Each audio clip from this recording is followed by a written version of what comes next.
everyone, welcome back to another video from Dramatik, and today we will be talking about German Expressionist theatre.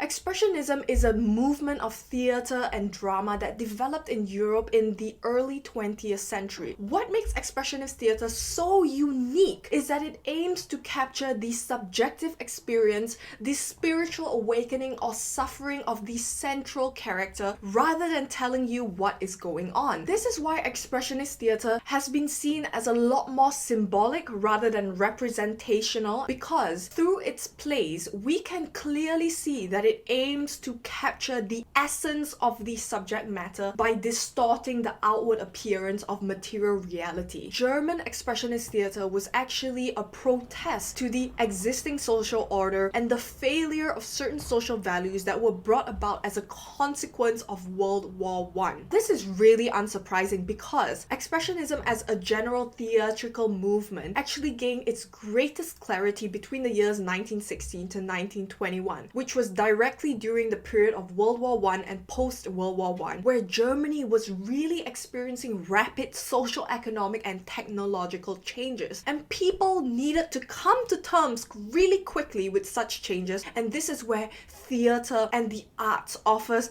a place of sanctuary for people to express and to come to terms with such rapid changes. So, Expressionism actually met this unique need of having to revolutionize the society and at the same time to renew humanity's faith during a time of post-war cynicism. Personally, I believe this is what makes German Expressionist theatre such an interesting topic to study, because it actually tells you the potential or the power of art to change human society based on art's inspirational effect. Isn't that amazing? Let's now talk about the key characteristics of Expressionist theatre, starting with the plot and structure. The content of Expressionist theatre is usually all around war, industrialization, dreams, and the subconscious mind. The structure of Expressionist plays is very interesting because it is usually presented in disjointed, episodic scenes where the scenes may appear loosely connected. However, it is usually all tied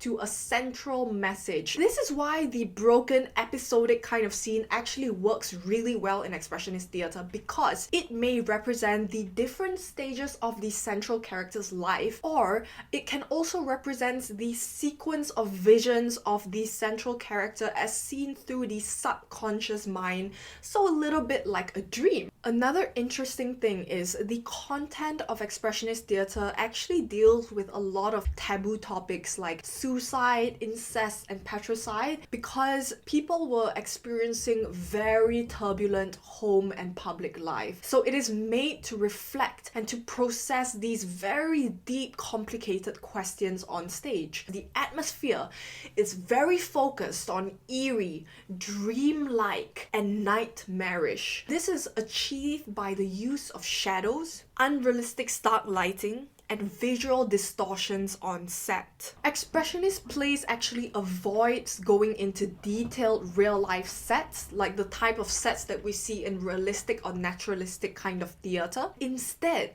it actually focuses on abstract scenery that often do not even define a location. And also the sets are often deliberately distorted using shapes and lines that are very unusual, sharp and angular. And the decor is made up of bizarre shapes and sensational colors. Even though Expressionist plays focus on the subjective reality of the central character, characters are often very impersonalized and they lack the individuality and are usually identified by nameless designations. So instead of having a personal name, they would be known as the man, the worker, the father. And a lot of the characteristics that we see on stage are actually stereotypes or caricatures that represent social groups rather than an individual.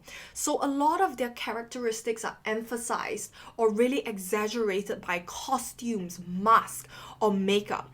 And this is why they would also tend to appear quite grotesque and unreal. Moreover, if crowds are being used, they are also usually impersonalized, where they move very mechanically with rhythmic movements. When we talk about the style of acting, we have to remember they aim to get to the subject, the core of the subject matter, by distorting the outward appearance, which is why the style of acting of the characters are often deliberately a departure from the more naturalistic Stanislavski type of acting, and instead a lot of the acting avoids human behavior by adopting broad mechanical movements, a lot like a puppet. So in a lot of ways, the actor moves are very stylized, rhythmic, robotic, urgent, intense, and violent. Therefore, our quest as an actor is to remove all bodily disguises in order to reveal the soul. It is often very poetic and lyrical, not conversational at all, and there is a mix of prose and verse.